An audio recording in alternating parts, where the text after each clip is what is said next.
Hello students, I welcome you all to Summer IAS.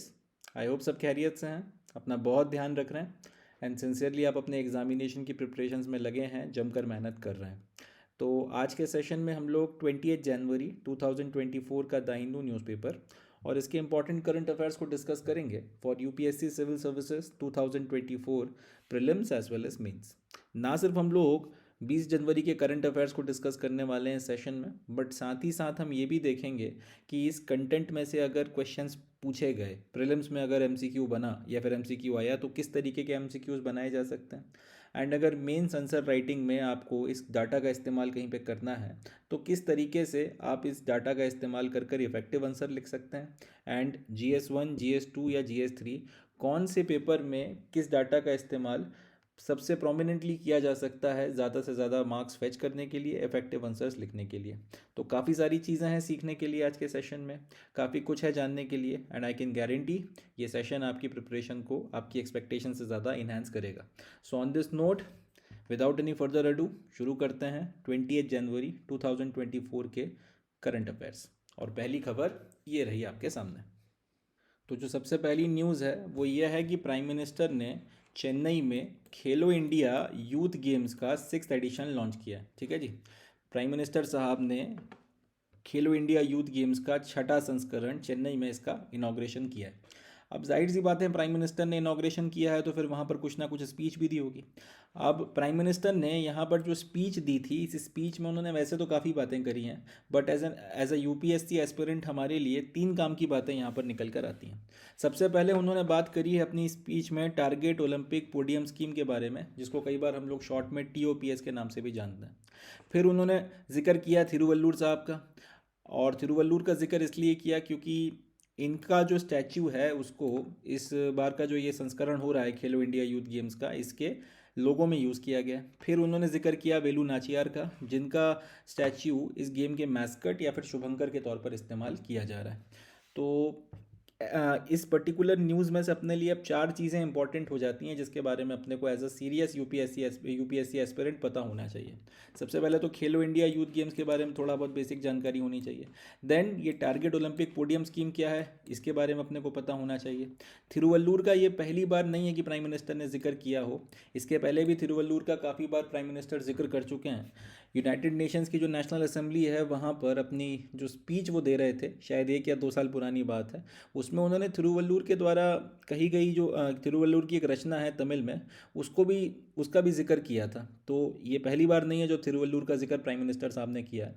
And same goes for Velu Nachiyar, इनका भी जिक्र इसके पहले हो चुका है। मुझे याद पड़ता है जनवरी फरवरी 2023 के आसपास वेलू नाचियार का जिक्र मन की बात में प्राइम मिनिस्टर इसके पहले भी एक बार कर चुके हैं।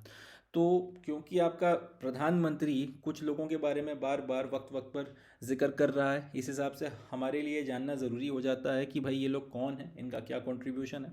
एंड नो डाउट कि ये तमिल बहुत आइकॉनिक तमिल फिगर्स हैं, तो इनके बारे में ऐसे वैसे भी आपको पता होना चाहिए।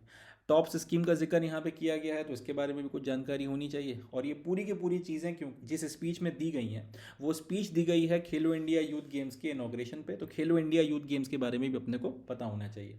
इसलिए हम इन चारों चीज़ों के बारे में एक एक करके बात करेंगे। सबसे पहले खेलो India youth games, they were started in 2018 under the name Khelo India school games. तो ये जो खेलो इंडिया यूथ गेम्स हैं, इनकी शुरुआत 2018 में हुई थी, तब इसका नाम था खेलो इंडिया स्कूल गेम्स। बाद में इसका नाम चेंज करके खेलो इंडिया यूथ गेम्स रख दिया गया। The aim of these games is to find and groom sports talent at the local level and train them to national and international sports events.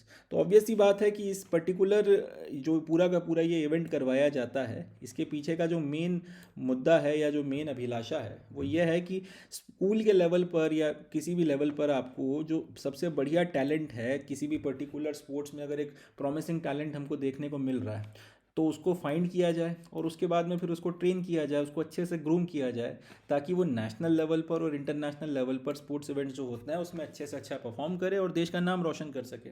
जैसे Olympics हो गए, समर ओलंपिक्स, विंटर ओलंपिक्स, इसके अलावा Commonwealth games हो गए, Asiad के games हो गए, और भी कई सारी प्रतिस्पर्धाएं होती रहती हैं। इसमें भारत के खिलाड़ी भी जाएं, मेडल्स वगैरह जीतें, हमारा नाम रोशन करें। जैसे नीरज चोपड़ा हो गए, इस तरीके के और भी जो खिलाड़ी हैं अलग अलग स्पोर्ट्स में निकल कर आए, उसके लिए बड़ा ज़रूरी हो जाता है कि जितना जल्दी हो सके इनको ढूंढा जाए और उसके बाद फिर इनको सही प्रॉपर ट्रेनिंग मिल सके। प्रॉपर तरह से अगर आप इनको ट्रेन करोगे और इनके पास में फिर अच्छा खासा एक टाइम रहेगा जिसमें ये कई सारे स्पोर्ट्स इवेंट्स में पार्टिसिपेट कर सकते हैं, तो अनुभव भी फिर अपना होता चला जाता है और फिर बेहतर से बेहतर परफॉर्म भी करते हैं। तो इस पर्टिकुलर एम के साथ में 2018 में इस स्कीम को शुरू किया गया था। मुझे याद है तब जो स्पोर्ट्स मिनिस्टर थे वो राज्यवर्धन सिंह राठौर हुआ करते थे, उन्होंने इस पूरी की पूरी स्कीम को लॉन्च करवाया था। The Khelo India scheme is the flagship central sector scheme of the ministry of youth affair and sports. तो ये स्कीम कौन ऑर्गेनाइज कराता है, ये स्कीम कौन चला रहा है, ये भी अपने को याद रखना है। Ministry of youth affairs and sports की ये फ्लैगशिप सेंट्रल स्कीम है। वो लोग इसके ऊपर सबसे ज़्यादा धन, सबसे ज़्यादा फोकस और सबसे ज़्यादा एनर्जी अपनी खर्च कर रहे हैं और इसकी मदद से नेशनल लेवल पर ये पूरा का पूरा इवेंट जो है ऑर्गेनाइज करवाया जा रहा है। बहुत इंपॉर्टेंट पॉइंट है, याद रखिएगा। खेलो इंडिया स्कीम कौन ऑर्गेनाइज कराता है? It is the flagship central sector scheme of the ministry of youth affair and sports. Ministry of youth affair and sports वाले स्कीम को ऑर्गेनाइज कराते हैं। Under this the Khelo India youth games, the Khelo India University Games and the Khelo India Winter Games were set up as the annual national sports competitions where youngsters representing their states and universities respectively showcased their skills and competed for medals। तो ये जो पूरी की पूरी scheme है जो ministry of youth affairs and वाले चला रहे हैं, इस स्कीम के तहत में किया ये जाता है कि 3 कैटेगरीज में ये खेलो इंडिया के गेम्स वगैरह ऑर्गेनाइज करवाए जाते हैं। सबसे पहले तो स्कूल के लेवल पर खेलो इंडिया यूथ गेम्स ऑर्गेनाइज करवाए जाते हैं। दूसरा, यूनिवर्सिटी या कॉलेज के लेवल पर खेलो इंडिया यूनिवर्सिटी गेम्स ऑर्गेनाइज कराए जाते हैं। एंड तीसरा होता है खेलो इंडिया विंटर गेम्स। एनुअली ये 3 नेशनल स्पोर्ट्स कॉम्पिटिशन्स हैं, ये ऑर्गेनाइज होता है। अब यहाँ पर यंगस्टर्स अलग अलग जगहों से आए हुए अपनी प्रतिभा का प्रदर्शन करते हैं, अपने स्टेट्स को रिप्रेजेंट करते हैं, अपनी यूनिवर्सिटीज़ को रिप्रेजेंट करते हैं, अपनी स्किल्स दिखाते हैं, मेडल जीतते हैं। And at the same time जो सेलेक्टर्स बैठे हुए हैं जो अपनी प्रतिभा को जो अलग अलग स्पोर्ट्स में अपनी प्रतिभाओं को ढूंढने के लिए आए हैं, वो भी यहाँ पे नज़र रखते हैं। और अगर कहीं पर उनको दिखता है कि एक एक्सेप्शनली अच्छा परफॉर्म करने वाला खिलाड़ी है, तो फिर जाहिर सी बात है उसको ऑफर दिया जाता है कि भाई आप जो हैं इस पर्टिकुलर स्पोर्ट्स में अपना करियर बना सकते हैं। और फिर सरकार आपके ऊपर इसमें ज़्यादा फोकस करना चाहेगी, धन खर्च करेगी आपकी ट्रेनिंग और बाकी सारी चीज़ों में, ये सारा फिर आपको अपॉर्चुनिटी दी जाती है। तो ये हो गया खेलो इंडिया गेम्स के बारे में। 3 कैटेगरी में ऑर्गेनाइज हो रहे हैं एनुअल इवेंट्स के तौर पर। मेन ऑब्जेक्टिव क्या है वो अपन ने देख लिया, और कौन ऑर्गेनाइज करा रहा है? Ministry of youth affairs and sports वाले इसको ऑर्गेनाइज करा रहे हैं। तो ये कुछ बातें याद रखनी है। लास्टली कब शुरू हुआ था? 2018 में। तो ये हो गया इस खबर का पहला हिस्सा कंप्लीट। अब आते हैं टारगेट ओलंपिक पोडियम स्कीम, जिसको शॉर्ट में TOPS के नाम से जाना जाता है, उसके ऊपर। Launched in 2014, objective to improve India's performance at Olympics and Paralympics. High priority sports. The Ministry of Youth Affairs and Sports is responsible for appointment of TOPS members with emphasis on ensuring representation from high priority sports, that is archery, badminton, boxing, hockey, shooting and wrestling। तो ये जो पूरी scheme है 2014 में launch हुई थी। इसका जो मेन ऑब्जेक्टिव है वो ये है कि इंडिया की जो परफॉर्मेंस है ओलंपिक्स के लेवल पर और पैरा ओलंपिक्स जो होते हैं, दोनों के लेवल पर इंडिया की परफॉर्मेंस को जितना हो सके उतना बेहतर, उतना अच्छा बनाया जाए। इसके लिए किया ये गया है कि एक पूरी की पूरी कमेटी ऑर्गेनाइज बनाई जाती है, जिनकी जिम्मेदारी ये है कि अलग अलग जो ओलंपिक्स में इवेंट्स में हमारे खिलाड़ी पार्टिसिपेट करने जाएंगे उनके ऊपर ध्यान दें, उन्हें किन किन चीज़ों की ज़रूरत है, उन्हें प्रॉपर ट्रेनिंग मिल रही है या नहीं मिल रही है। इन सारी चीज़ों को ध्यान देने के लिए ministry of youth affair and sports वालों ने एक पूरी की पूरी कमेटी बनाई है, जिसको बोला जाता है टॉप्स कमेटी। इसमें जो मेंबर्स होते हैं, अब ये हर एक खिलाड़ी का ध्यान रखते हैं और इसमें भी इंश्योर किया जाता है कि कुछ स्पेसिफिक स्पोर्ट्स जैसे आर्चरी हो गया, बैडमिंटन हो गया, बॉक्सिंग हो गई, हॉकी हो गया, शूटिंग हो गई, रेसलिंग हो गई, जिसमें आज की तारीख में ज़्यादा संभावना है कि हम लोग मेडल्स ला सकते हैं, इनको बोला जाता है हाई प्रायोरिटी स्पोर्ट्स। तो ये जो कमेटी बनाई जाएगी जिसको टॉप्स कमेटी बोला जाता है, इसमें जो मेंबर्स शामिल होंगे ये पर्टिकुलर हाई प्रायोरिटी वाले स्पोर्ट्स की जो कैटेगरी हैं इसके लोगों को इसमें ज़रूर शामिल किया जाएगा। चाहे वो आर्चरी हो गया, बैडमिंटन हो गया, बॉक्सिंग हो गया, हॉकी हो गया, शूटिंग हो गया, रेसलिंग हो गया, इन खेलों से ताल्लुक़ रखने वाले लोगों को, स्पेशलिस्ट को इस कमेटी में ज़रूर शामिल किया जाता है, ताकि वो इन खेलों के जो आपके खिलाड़ी हैं जिनसे हमको ज़्यादा भी चांसेस हैं कि वो शायद ओलंपिक्स में मेडल जीत के ला सकते हैं या पैरालंपिक्स में मेडल जीत के ला सकते हैं, उन पर बेहतर तरीके से फोकस किया जा सके। तो ये हो गई अपनी टॉप्स की स्कीम याद रखना है, इसे 2014 में लॉन्च हुई थी। Ministry of youth affair and sports वाले इसको ऑर्गेनाइज कराते हैं।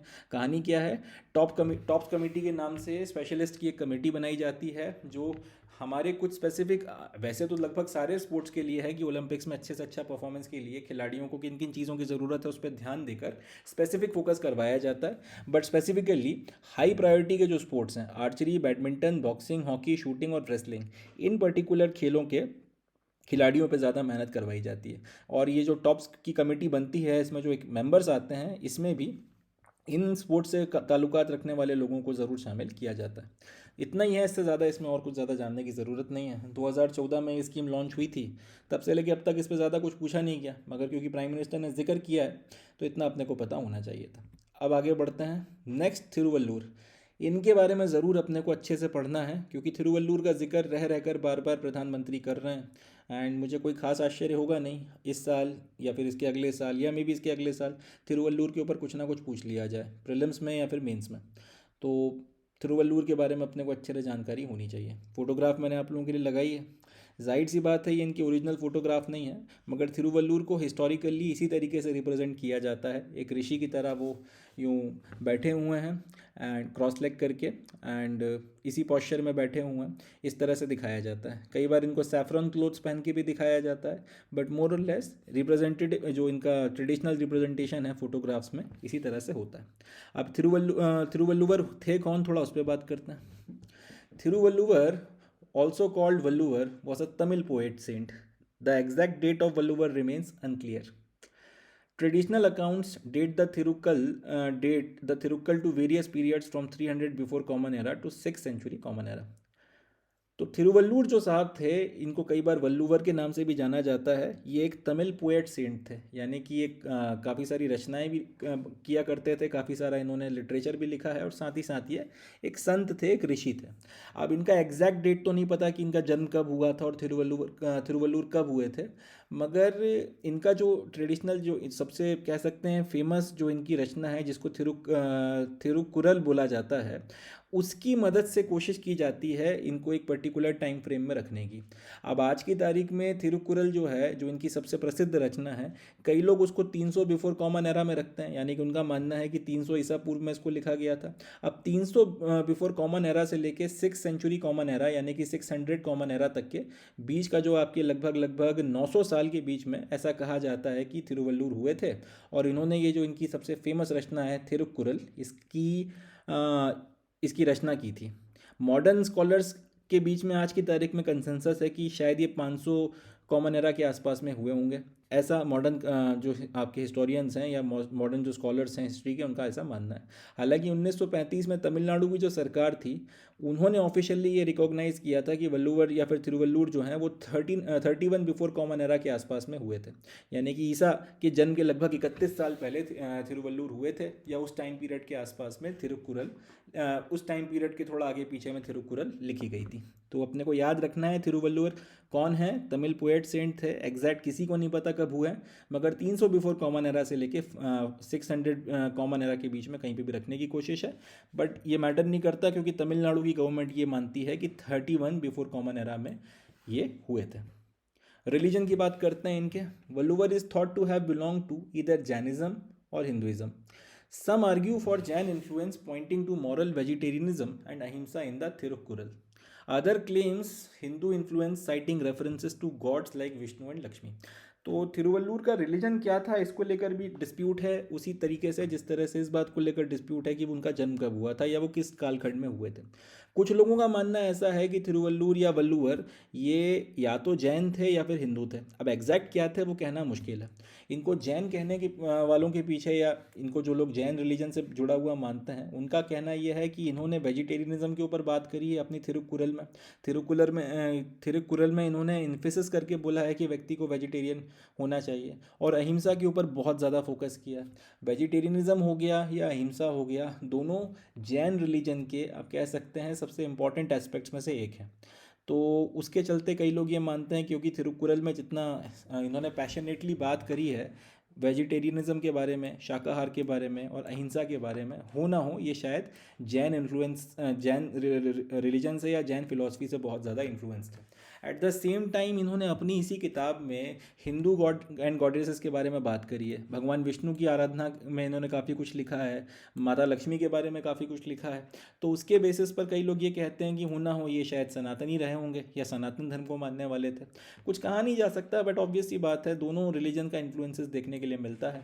तो जैनिज़्म या हिंदुज़म में से किसी एक रिलीजन को मानते थे, या हो सकता है दोनों के ब्लेंड को मानते हों, दोनों की फिलॉसफी से इन्फ्लुएंस रहे हों, डजेंट मैटर। बट हाँ, दोनों का प्रभाव इनके ऊपर देखने को मिलता है, समझ में दोनों की फिलॉसफी से ये इम्पैक्टेड समझ में आता है। अब सबसे इम्पॉर्टेंट बात कि इन्होंने जो लिटरेरी वर्क किया है, जिसकी मदद से इनका कालखंड पहचानने की कोशिश की जा रही है, जिसके बेसिस पर ये डिसाइड किया जा रहा है कि ये कब हुए होंगे, जिसकी मदद से या जिसमें लिखी हुई बातों की मदद से ये पता करने की कोशिश हो रही है कि भाई ये जैन थे या हिंदू थे। तो अब उस लिटरेरी वर्क के बारे में बात करते हैं। वैसे तो उन्होंने काफ़ी सारी चीज़ों की या काफ़ी सारे ग्रंथों की रचना करी है, मगर सबसे इम्पॉर्टेंट जो थिरुवल्लूर का वर्क है वो है Thirukkural. Valluvar's primary work is Thirukkural, a collection of 1330 couplets divided into 3 sections. तो वल्लुवर ने जो भी अपनी किताबें लिखी हैं, सबसे प्राइमरी, सबसे प्रोमिनेंट, सबसे रेलेवेंट है थिरुकुरल। लगभग 1333 कपलेट्स का इसमें कपलेट्स आपको इसमें देखने को मिलती हैं, और इनको भी 3 सेक्शंस में डिवाइड किया गया। सबसे पहला जो सेक्शन है उसका नाम है अरम। ये याद रखिएगा, सबसे पहला जो सेक्शन है उसका नाम है अरम, जिसमें मॉरल और कॉस्मिक ऑर्डर के बारे में बात की गई है। दूसरा है पुरुल। पुरुल में पॉलिटिकल और इकोनॉमिक मैटर्स के बारे में बातचीत की गई है। और तीसरा है इनबम, जिसमें प्लेजर के बारे में बातचीत की गई है। ये 3 इसके सेक्शंस हैं जो अपने को ध्यान रहने चाहिए। यहाँ से सवाल बन सकता है कि अरम, पुरुल और इनबम जो है किस पर्टिकुलर किताब के सेक्शंस हैं, और या फिर ये जिस पर्टिकुलर किताब के सेक्शन है उसको लिखने वाले कौन थे। इस तरीके के क्वेश्चंस यहाँ से बन सकते हैं। तो अरम, पुरुल, इनबम। अरम का मतलब क्या है? जो मॉरल्स हैं जिसकी मदद से एक इंसान को रहना चाहिए, और जो एक कॉस्मिक ऑर्डर है, देवताओं ने जो पूरी सृष्टि और ब्रह्मांड की रचना करी है, उसके बारे में इस पर्टिकुलर सेक्शन में जिक्र मिलता है। पुरुल में पॉलिटिकल और इकोनॉमिक मैटर्स की बात की गई, यानी कि राजा का धर्म कैसा होना चाहिए, प्रजा का धर्म क्या होना चाहिए, अर्थव्यवस्था कैसे चलानी चाहिए, क्या आपने चीज़ें करनी हैं, इकोनॉमी में क्या चीज़ें नहीं करनी हैं। एंड लास्टली इनबम में आपका प्लेजर आता है, फिजिकल हो या फिर आपका मेंटल हो या फिर स्पिरिचुअल हो, ये जो भी प्लेजर्स हैं उसके लिए व्यक्ति को क्या करना है क्या नहीं करना, इन सारी चीज़ों से रिलेटेड जो कपलेट्स हैं उसको इनबम में रखा गया है। तो अरम, पुरुल, इनबम, ये तीनों थिरुकुरल के 3 सेक्शंस हैं, जिसमें ये 1330 कपलेट्स डिवाइडेड है। Thirukkurals is highly regarded in Tamil culture and has been translated into numerous languages. Valluvar's other attributed works such as Gyan Vetiyan and Panchratnam are considered dated text by many scholars. तो obvious सी बात है, थिरुकुरल जो हैं, इस किताब का Tamil society के ऊपर बहुत ज़्यादा गहरा प्रभाव है, तमिल कल्चर के ऊपर इसका बहुत ज़्यादा गहरा प्रभाव है, और आज की तारीख तक इसको कई भाषाओं में ट्रांसलेट किया जा चुका है।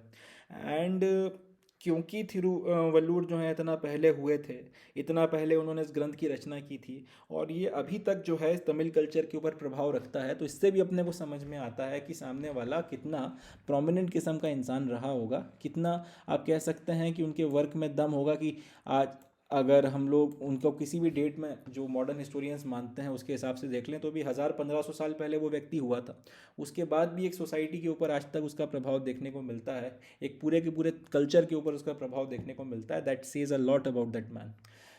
तो ये बात हो गई। इसके अलावा और भी किताबें लिखी थी। ज्ञान वेटियान के नाम से किताब लिखी है, पंचरत्नम के नाम से किताब लिखी है।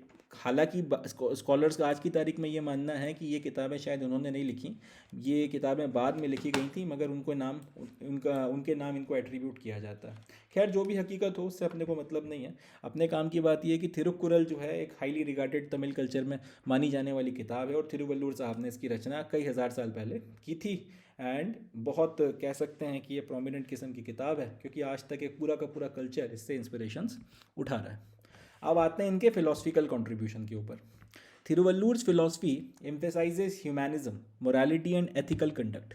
Aram, the first section of Thirukkural, discusses virtues like righteousness, truth and gratitude. Porul delves into economic and political principles, advocating justice, good governance and fair trade.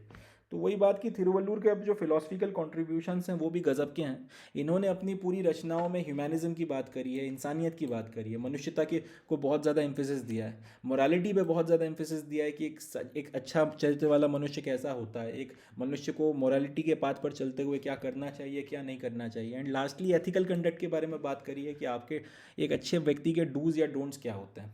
अब जैसे इनका हमने इसके पहले वाली स्लाइड में देखा था कि इनकी किताब की जो 1330 कपलेट्स हैं इनको 3 सेक्शंस में डिवाइड किया गया है, आरम में, पूर्व में और इनबम में। तो इसमें से जो आरम है, जो पहला सेक्शन है थिरुकुरल का, उसमें ये बात करते हैं राइचियसनेस के बारे में, ट्रुथ के बारे में, ग्रैटिट्यूड के बारे में। अब ध्यान से देखिएगा, पहला जो सेक्शन है आरम, उसमें मॉरल और कॉस्मिक ऑर्डर के बारे में बात की गई है। तो ये मॉरालिटी और कॉस्मिक ऑर्डर के बारे में क्या क्या डिस्कस किया है इन्होंने, वो राइचियसनेस की वर्च्यूज़ क्या है, यानी कि एक सच्चरित्र आदमी की क्या वर्च्यूज़ हैं, सच बोलना क्यों ज़रूरी है, ग्रैटिट्यूड रखना क्यों ज़रूरी है, किसी के प्रति दया भाव या कृतज्ञता क्यों रेलेवेंट हो जाती है, इन सारी चीज़ों के बारे में बात थिरुवल्लुवर ने अपनी किताब, अपनी जो आरंभ वाला सेक्शन है इसमें करी है। पोरुल वाला जो सेक्शन है उसमें इकोनॉमिक और पॉलिटिकल प्रिंसिपल्स पे बात की गई है। उसमें बताया गया है कि किस तरीके से आपने पॉलिटिक्स की या फिर एक राजा के पॉइंट ऑफ व्यू से बात की गई है कि जस्टिस क्या चीज़ है, सही जस्टिस किसे कहते हैं, और जस्टिस क्यों रेलेवेंट है, राजा को जस्टिस अपने से भी ऊपर रखना चाहिए, गुड गवर्नेंस के क्या प्रिंसिपल्स हैं, कोई भी चीज़ करते वक्त आपने किन बातों का ध्यान रखना है ताकि उसे गुड गवर्नेंस माना जाए। एंड लास्टली इकोनॉमी में ये बताया गया है कि फेयर ट्रेड किसे कहा जाता है, या कौन सी एक्टिविटीज़ को फेयर ट्रेड माना जाएगा, या किस तरीके की गतिविधियाँ आप करें तो उससे आप व्यापार में प्रॉफिट भी कमाएं और वो सही तरीके से कमाया गया प्रॉफिट रहे, तो फिर वो फेयर ट्रेड की कैटेगरी में आएगा। अब वो कैसे क्या होता है उसके बारे में पोरुल वाला सेक्शन जो है उसमें बात की गई है। Thirukkural transcends religious and linguistic boundaries, offering universal principles applicable to various cultures and societies. तो जिस तरीके से सम्राट अशोक के बारे में कहा जाता है कि उन्होंने अपने जो संदेश वगैरह लिखवाए थे वो बड़े यूनिवर्सल संदेश थे, बड़ों की इज्जत करने के बारे में बात की गई थी, सारे रिलीजन्स की रिस्पेक्ट करने के बारे में बात की गई थी, और इस तरीके की और भी दूसरी अच्छी अच्छी बातें हैं। तो जिस तरह से सम्राट अशोक के जो रॉक एडिक्ट्स हैं उसका जो मैसेज है उसकी अपनी एक यूनिवर्सल अपील है, एग्जैक्टली उसी तरीके से आप किसी भी रिलीजन को मानो, आप किसी भी भाषा के बोलने वाले हो, इन सारी बाउंड्रीज़ के पार जाते हुए थिरुकुरल में जो मैसेज दिया गया है थिरुवल्लुवर के द्वारा, वो आपको हिट करता है, क्योंकि इसमें जो बातें की गई हैं वो यूनिवर्सैलिटी रखती हैं। आप किसी भी कल्चर से बिलोंग करो, सच बोलना, सब लोगों के प्रति कृतज्ञता रखना, दया भाव रखना, ऐसा व्यापार करना जिसमें आपको प्रॉफिट हो बट आपको किसी को चीट ना करना पड़े, फेयर ट्रेड के प्रिंसिपल्स, इन सारी चीज़ों के बारे में बात की गई है। आप किसी भी समाज में रहो, ये सारी बातों के तहत अगर आप चलोगे तो जाहिर सी बात है वो एक अच्छे इंसान बनोगे, आप आत्मिक तौर पर भी शांत महसूस करोगे, आप अपने आसपास के लोगों के लिए भी एक अच्छा एग्जाम्पल प्रेजेंट करोगे, और आपके आसपास रहने वाले सारे लोग आपके साथ हारमोनी में रहेंगे। तो ये सारी की सारी जो यूनिवर्सल प्रिंसिपल्स हैं जो थिरुवल्लुवर के उसमें आपको सारे वर्क में देखने के लिए मिलती हैं, इन्होंने ना सिर्फ तमिल सोसाइटी को मगर बहुत से कल्चर्स और बहुत सी सोसाइटीज़ को इन्फ्लुएंस किया है। एंड कहीं ना कहीं इसका असर जो है आपको देखने के लिए बहुत सी सोसाइटीज़ पे, बहुत से कल्चर्स पे मिलता है, एंड गोज़ विदाउट सेइंग कि तमिल कल्चर पे इसका प्रभाव सबसे ज़्यादा देखने को मिलता है। तो इन सारी चीज़ों के चलते थिरुवल्लुवर जो हैं अपने आप में एक बहुत आइकॉनिक फिगर हो जाते हैं, और इनके बारे में अपने को पता रहना चाहिए। क्या क्या बातें ध्यान रखनी है, थिरुवल्लुवर तमिल पोएट थे, वल्लुवर के नाम से भी जाने जाते हैं। एग्जैक्ट डेट इनके बारे में नहीं कही जा सकती कब हुए थे, मगर Tamil Nadu government 31 before common era में मानती है कि ये हुए थे। 1935 में इन्होंने ये बात डिटरमाइन करी थी। रिलीजन के बारे में भी कुछ पक्के तौर पे नहीं कहा जा सकता, मगर हाँ, हिंदू और जैन इन्फ्लुएंस दोनों समझ में आते हैं। सबसे इंपॉर्टेंट बात क्या है, लिटरेरी वर्क, तो थिरुकुरल नाम की ये जो किताब है जिसमें 1330 कपलेट्स हैं और ये जो 3 सेक्शंस में डिवाइडेड है, ये बहुत इंपॉर्टेंट किताब है। इसका तमिल सोसाइटी पर आज तक अपने को प्रभाव देखने के लिए मिलता है। फिलोसफिकल कॉन्ट्रीब्यूशंस, ये तो वैसे मुझे नहीं लगता इसमें से कोई क्वेश्चन बनेगा। मेंस में मगर कुछ लिखने के लिए अगर कहीं आ जाए थिरुवल्लुवर के ऊपर तो आप इसे कोट कर सकते हैं, प्रीलिम्स में नहीं आएगा।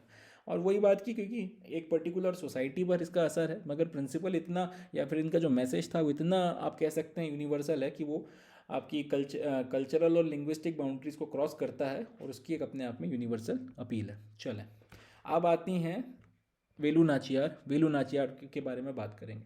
प्राइम मिनिस्टर मोदी ने इसके पहले भी लगभग एग्जैक्टली 1 साल पहले शायद इनकी इनके बारे में बात की थी मन की बात में जनवरी या फरवरी 2023 में।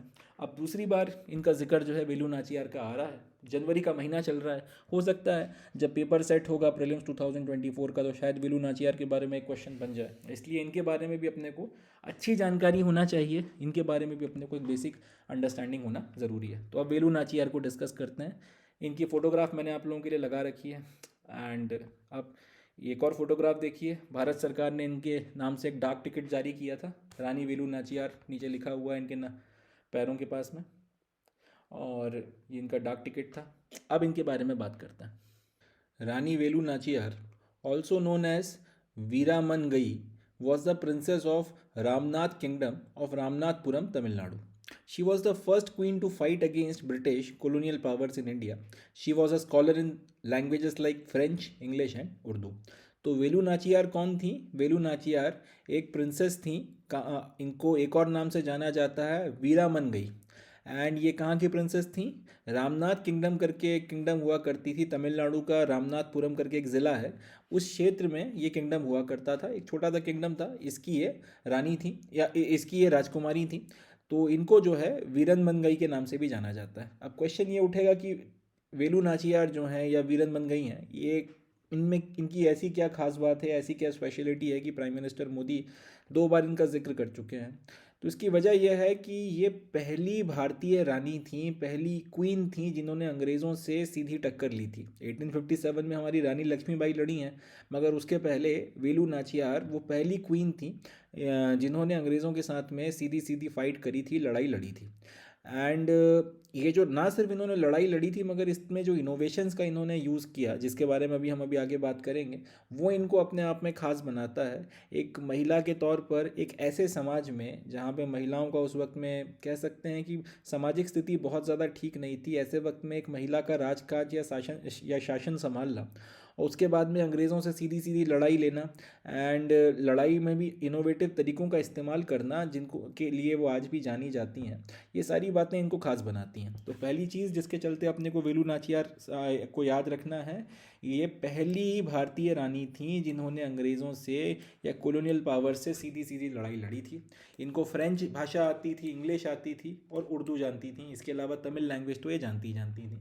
और क्योंकि इन्होंने काफ़ी हीरोइक काम किए थे अपने टाइम पीरियड में, तो तमिल फोक्स की अगर बात की जाए तो वहाँ पर इनको वीरान मनगई के नाम से भी जाना जाता है। Nachiyar became queen of Shiv Ganga estate, present day Tamil Nadu, in 1780. After her husband's death, she ruled until 1790.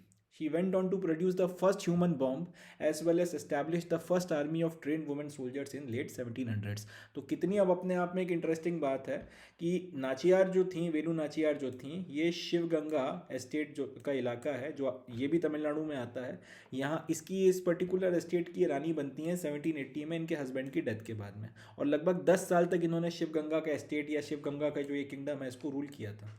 जब अंग्रेज़ों के साथ में इनको लड़ाई लड़ना पड़ी तो उस टाइम पीरियड में ये मानव इतिहास पहली बार मतलब आप कह सकते हैं कि इतिहास में ह्यूमन बॉम्ब का जो प्रयोग हुआ था वॉर में, उसका इनोवेशन जो है इन्होंने किया था। साथ ही साथ भारत के इतिहास में पहली बार ये देखने को मिला कि फीमेल सोल्जर्स की एक पूरी ट्रेंड आर्मी लेट 1700s में वेलू नाचियार ने बनाकर खड़ी कर दी थी। एक ऐसा समाज, फिर मैं बात को एम्फेसिस करके बोल रहा हूँ, जहाँ पे महिलाओं की स्थिति बहुत अच्छी नहीं थी 1700s के आसपास में। एक रानी उठती है, अंग्रेज़ों से लोहा लेती है, एक पूरी की पूरी सेना बनाती है या ट्रेंड सोल्जर्स के कंटिजेंट्स खड़े करती है, जिसमें सिर्फ महिलाएं शामिल हैं। महिलाओं के हाथ में तलवार दे दी, उनको ट्रेन किया। ऐसा नहीं कि पुरुषों के साथ 2-4 महिलाएं, पूरी की पूरी आपने फोर्सेस जो है वो महिलाओं से बना मारी। ये अपने आप में बताता है कि किस कैलिबर की वो महिला रही होगी। लेट 1700s की बात हो रही है, 1780 से 1790 के बीच में सारे काम हुए हैं। एंड पहली बार मानव बम का इस्तेमाल किया जाता है कि भाई अपने ऊपर विस्फोटक बांध के अंग्रेज़ों के बीच में जा जाके आप फट जा रहे हो और एक एक आदमी 10-10 20-20 को लेकर मर रहा है। तो ये अपने आप में इनोवेटिव तरीके थे मिलिट्री में, और बहुत गर्व की बात है, बहुत इंटरेस्टिंग बात है कि एक महिला रानी इन सारी चीज़ों को अंग्रेज़ों के खिलाफ डिप्लॉय कर रही थी। तो जाहिर सी बात है इन सारी चीज़ों के चलते वेलू नाचियार को याद रखना भी चाहिए, and rightly so prime minister इनका बार बार जिक्र कर रहे हैं। और अगर इनके ऊपर सवाल आता है तो बड़ा वाजिब सवाल पूछा जाएगा यूपीएससी के द्वारा। इस तरीके के आप कह सकते हैं मोटिवेटिंग फिगर्स के बारे में आपको नॉलेज होना ही चाहिए।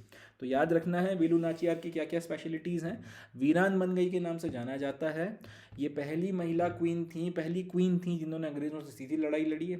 फ्रेंच, इंग्लिश, उर्दू और इसके अलावा कई सारी चीज़ों में स्कॉलर थी। पहली बार भारत के इतिहास में महिलाओं को ट्रेन सोल्जर्स के तौर पे 1700s में इस्तेमाल किया गया। पूरी की पूरी एक सेना जो है ट्रेन फीमेल सोल्जर्स की इन्होंने खड़ी कर दी। पहली बार ह्यूमन बॉम्ब का जो इस्तेमाल है, फर्स्ट ह्यूमन बॉम्ब का इस्तेमाल वेलु नाचियार ने किया था। ये अपने आप में बहुत खास बनाता है इनको, और अंग्रेज़ों से सीधी सीधी लड़ाई लड़कर उनको नाको चने चबा दिए थे। तो इन सारी बातों के चलते वेलु नाचियार एक इंस्पिरेशनल फिगर है और इनको आज भी भारत के इतिहास में याद रखा जाता है, रखा जाना चाहिए। एंड मेरा एक दिल कहता है कि या तो यूपीएससी या किसी स्टेट पीएससी में या एसएससी सीजीएल में या किसी एक एग्जामिनेशन में 2024 में इनके बारे में कुछ ना कुछ आएगा ज़रूर। तो इनके बारे में अपने को अच्छे से पढ़ना है, अच्छे से इनके बारे में अपने को ध्यान रखना है। चलें, तो ये हो गई अपनी पहली न्यूज़। अब पहली न्यूज़ अपनी ख़त्म हो गई है। अब हम लोग बढ़ते हैं सेकंड न्यूज़ की तरफ, इसके बारे में बात करते हैं। Prime minister inaugurated Boeing India engineering and technology centre campus in Bengaluru. This is American Aerospace Major's largest such investment outside US. The state of art center will design and manufacture aircrafts in India. मतलब ये कि prime minister ने Boeing के नाम से जो एक American company है जो एयरक्राफ्ट बनाती है, उसका एक भारत में state of art manufacturing centre उसका इनॉग्रेशन किया है। इस सेंटर का नाम क्या है? Boeing India engineering and technology centre, short में इसको BETC बोला गया है। बेंगलुरु में इसका कैंपस है, उसका इनॉग्रेशन प्राइम मिनिस्टर के द्वारा किया गया है। ये इसलिए खास बात हो जाती है क्योंकि पहली बार ऐसा हो रहा है कि बोइंग कंपनी जो अमेरिका की एरोस्पेस की शायद मेजर है, यानी कि वहाँ का जो पूरा एरोस्पेस सेक्टर है उसकी सबसे बड़ी कंपनीज में से एक है। यूनाइटेड स्टेट्स के बाहर इन्होंने पहली बार इस तरीके का इन्वेस्टमेंट किया है और इतना हज़ारों करोड़ रुपए लगाकर इस तरीके का एक innovative technological centre United states के बाहर कहीं पर स्थापित करना, ये बताता है कि भारत का दबदबा अब इंटरनेशनल मार्केट्स में, इकोनॉमी में और जियोपॉलिटिक्स में कितना ज़्यादा बढ़ रहा है। अब खास बात यह है कि यहाँ पर Boeing state of the art, इस पर्टिकुलर आपका state of the art centre में ना सिर्फ आपके एयरक्राफ्ट को डिज़ाइन करेगा बट साथ ही साथ यहाँ पे एयरक्राफ्ट मैन्युफैक्चर होंगे। भारत में पहली बार एरोप्लेन्स बनेंगे, ये अपने आप में ये बहुत इंपॉर्टेंट बात है। बड़े बड़े आपके जो कमर्शियल एयरक्राफ्ट्स हैं, बोइंग यहाँ पर इंडिया में इनको बनाने वाला है। ये पर्टिकुलर जो न्यूज़ है प्रीलिम्स में तो मुझे नहीं लगता आएगी, आने को आ भी सकती है, आपकी किस्मत है।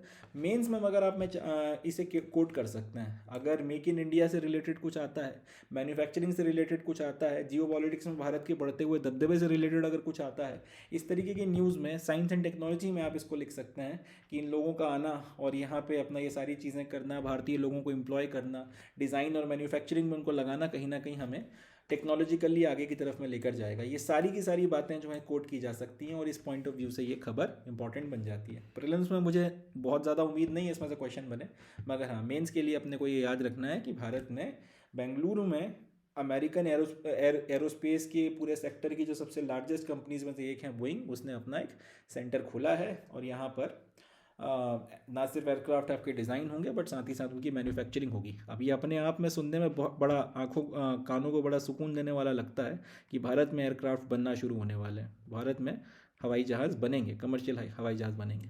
अब इसी मौके पर प्राइम मिनिस्टर ने एक योजना या फिर एक प्रोग्राम को भी शुरू किया है जिसका नाम है the Boeing Sukanya programme.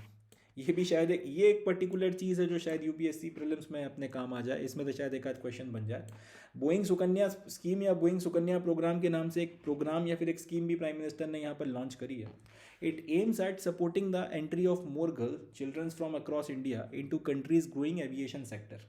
The program will help girls and women learn critical skills in science and technology, engineering and math, STEM fields and train for jobs in aviation sector। तो ये जो बोइंग सुकन्या प्रोग्राम है जिसको prime minister ने इसी आपके Boeing के campus के साथ में लॉन्च किया है, इसमें किया जा रहा है, इसमें फोकस ये किया जा रहा है कि ज़्यादा से ज़्यादा लड़कियों को, महिलाओं को आपकी जो महिला शक्ति हैं उसको, ये जो इंडिया का ग्रोइंग एविएशन सेक्टर है जो आने वाले वक्त में दिन दूनी और रात चौगनी तरक्की करेगा, इसमें ज़्यादा से ज़्यादा मोटिवेट किया जा सके इंडियन एविएशन सेक्टर को ज्वाइन करने के लिए, पायलट्स के तौर पर, इंजीनियर्स के तौर पर, और जो ग्राउंड स्टाफ होता है, सपोर्टिंग स्टाफ होता है, एयर ट्रैफिक कंट्रोलर का जो पूरा स्टाफ होता है, और भी जो दूसरे आपके सेक्टर्स होते हैं एविएशन से रिलेटेड, सब में आपकी भारत की जो लड़कियां हैं, महिलाएं हैं, इनको मोटिवेट किया जा सके कि वो इसको ज्वाइन करें। अब इस प्रोग्राम के तहत में स्कूल गोइंग जो गर्ल्स हैं और जो बाकी आपकी महिलाएं हैं, इनको कई सारी साइंस एंड टेक्नोलॉजी हो गई, इंजीनियरिंग हो गई, मैथ्स हो गया, इस कंबाइन तौर पे इनको बोला जाता है स्टेम। साइंस एंड टेक्नोलॉजी के लिए एस, साइंस एंड टेक्नोलॉजी के लिए एस, इंजीनियरिंग के लिए ई, और एम के लिए मैथ्स के लिए एम, तो इन सबको मिला के बोला जाता है स्टेम। तो ये जो स्टेम फील्ड है, इसमें लड़कियों को, महिलाओं को ट्रेन किया जाएगा और इनको ये सारी स्किल्स इंपार्ट की जाएंगी ताकि इनको एविएशन सेक्टर में नौकरी दी जा सके। आज की तारीख में एविएशन सेक्टर कायदे से अगर देखा जाए तो एक पुरुष प्रधान सेक्टर है, और ये बात इंडिया के लिए नहीं, लगभग पूरी दुनिया के लिए लागू होती है। एविएशन में अगर आप एयर होस्टेसेस को हटा दें तो महिलाओं को उतना ज़्यादा तवज्जो नहीं मिलती, ना बहुत ज़्यादा फीमेल पायलट्स देखने को मिलती हैं। यहाँ पे भी अपन ने बाजी मार रखी है कि दुनिया में सबसे ज़्यादा फीमेल पायलट्स इंडिया में होती हैं आज की तारीख में। कई लोगों को शायद सुनने में आश्चर्य लगे, बट सच है ये कि भारत में दुनिया की सबसे ज़्यादा फीमेल पायलट्स होती हैं। खैर, पॉइंट यह है कि एयर होस्टेसेस के अलावा ज़्यादातर भारत की ही बात नहीं है, एविएशन सेक्टर में दुनिया भर में पुरुषों का एक दबदबा है। मगर हम चाहते हैं कि हमारा जो वर्क फोर्स का एक ये आधा हिस्सा है, जो महिलाएं हैं, इनको भी भारत का ये जो एविएशन सेक्टर है जिसमें भी बहुत पोटेंशियल है और अभी बहुत ग्रोथ होनी है, इसमें बराबरी का हिस्सा मिले। और सिर्फ एयर होस्टेसेस की जॉब नहीं, और बाकी जितने आपके सेक्टर्स होते हैं उसमें भी ये शामिल हों, इसलिए इनको ये सारी की सारी स्किल्स देकर इस पर्टिकुलर सेक्टर में जो भी आपकी अलग अलग जॉब्स हैं उसके लिए तैयार कराना इस पर्टिकुलर ये जो बोइंग सुकन्या प्रोग्राम है इसका ऑब्जेक्टिव है। Boeing said that the program will create STEM labs at 150 planned locations to help spark interest in STEM careers. अब बोइंग ने भी इस ओकेशन पर ये बोला है कि ये जो पूरा का पूरा सुकन्या प्रोग्राम है, बोइंग सुकन्या प्रोग्राम, इसके तहत देश के अलग अलग हिस्सों में 150 के करीब स्टेम लैब्स खोली जाएंगी, यानी कि साइंस एंड टेक्नोलॉजी से रिलेटेड लैब्स खोली जाएंगी, इंजीनियरिंग से रिलेटेड लैब्स खोली जाएंगी, मैथ्स से रिलेटेड लैब्स खोली जाएंगी, और ऐसी ऐसी जगहों पर खोली जाएंगी ताकि ज़्यादा से ज़्यादा बच्चे, लड़के, बच्चियाँ, जितने सब इनको यहाँ को जा सकें, इन पर्टिकुलर लैब्स को एक्सेस कर सकें, और इनकी मदद से फिर ये जो 4 सेक्टर्स हैं आपके, science and technology, engineering, maths, in sectors में जाकर अपने करियर बना सकें। और ऑब्वियस सी बात है, प्राइमरी फोकस जो है एविएशन को रखा जाएगा। तो ये भी एक खबर है यहाँ से। ये जो आपका ये जो हिस्सा है कि प्राइम मिनिस्टर ने ये सेंटर आपका अनाउंस किया था, इसमें से तो कुछ आने की संभावना मुझे नहीं लगती। मेंस के पॉइंट ऑफ व्यू से इसको याद रखना है। ये बोइंग सुकन्या प्रोग्राम किया है, प्रीलिम्स में ये पूछा जा सकता है, तो ये अपने को ध्यान रखना होगा। एंड लास्ट बात की, इसके तहत में लगभग 150 के करीब लैब्स वगैरह बनाने का भी प्लान है। ये भी एमसीक्यू में एक स्टेटमेंट के तौर पर डाला जा सकता है। चलें अब बढ़ते हैं नेक्स्ट न्यूज़ की तरफ, देखते हैं सर। चलें नेक्स्ट न्यूज़ की बात करते हैं। Government has deployed an indigenously made portable hospital Arogya Maitri disaster management cube BHISHM for Ram Janmabhoomi temple inauguration ceremony. मतलब ये कि 22 जनवरी को जो राम जन्मभूमि पे जो टेम्पल बन रहा है भगवान राम का, रामलला का जो मंदिर अब खुलने वाला है, उसका इनॉग्रेशन होना है 22 जनवरी को। तो वहाँ पर लाखों की तादाद में लोग इकट्ठे होने वाले हैं, हज़ारों की संख्या में लोगों को बुलाया गया है इनॉग्रेशन वगैरह पे। तो अगर किसी को एकदम से मेडिकल इमरजेंसी की हो जाती है, या किसी को अगर मेडिकल हेल्प की ज़रूरत अगर एकदम से महसूस होती है, तो उसके लिए सरकार ने भारत में इंडिजिनसली बनाया गया एक पोर्टेबल हॉस्पिटल है। पोर्टेबल हॉस्पिटल का मतलब जिसको आप एक से दूसरी जगह लेकर जा सकते हो, शिफ्ट कर सकते हो, जिसका नाम है आरोग्य Maitri disaster management cube, short में इसको बोला जाता है Bhishma.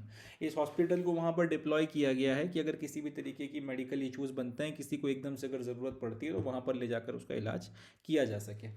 Bhishma is equipped with several innovative tools. Bhishma is equipped with several innovative tools designed to enhance disaster response and medical support during emergency.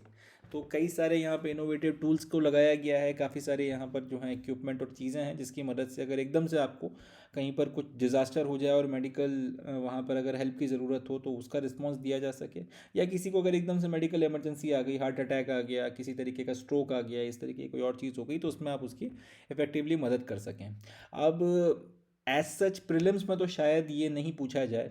पूछने को आ भी सकता है कि भीष्म क्यूब के नाम से या फिर आरोग्य मैत्री डिजास्टर, मैंने खैर इतना तो नहीं आएगा। भीष्म क्यूब के नाम से जो चीज़ अभी कुछ वक्त से न्यूज़ में है वो क्या है, तो अपने को याद रखना है कि इंडिजिनसली मेड पोर्टेबल हॉस्पिटल है, जिसका इस्तेमाल कहीं पर भी अगर डिज़ास्टर आ गया तो वहाँ पर भी किया जा सकता है, और अगर किसी को मेडिकल इमरजेंसी की एकदम से अगर ज़रूरत पड़ गई तो उसके लिए भी इसका यूज़ हो सकता है। जनरली अगर कहीं पे कोई इवेंट हो रहा हो, जैसे राम मंदिर का इवेंट अब शायद भारत के सबसे बड़े इवेंट्स में से एक होने वाला है, तो इस तरीके के इवेंट्स में अगर एकदम से किसी को ज़रूरत पड़ जाए तो वहाँ पे भी इनको जो है डिप्लॉय किया जा सकता है। प्रीलिम्स में एक यही फैक्चुअल क्वेश्चन बनता है। मेंस के पॉइंट ऑफ व्यू से ये इन्फॉर्मेशन अपने लिए काम की है। अगर डिज़ास्टर मैनेजमेंट पे कुछ लिखने के लिए आता है तो वहाँ पर डिज़ास्टर मिटिगेशन, या फिर अगर एक बार डिज़ास्टर हो गया तो उसके बाद में क्या क्या कदम उठाए जा सकते हैं, उसमें आप भीष्म क्यूब का जिक्र कर सकते हैं कि भाई ये भारत के द्वारा खुद का बनाया गया पोर्टेबल हॉस्पिटल है, एंड कोरोना काल में जिस तरीके की स्थितियाँ आ गई थी उसके बाद में इसको बनाकर तैयार किया गया है।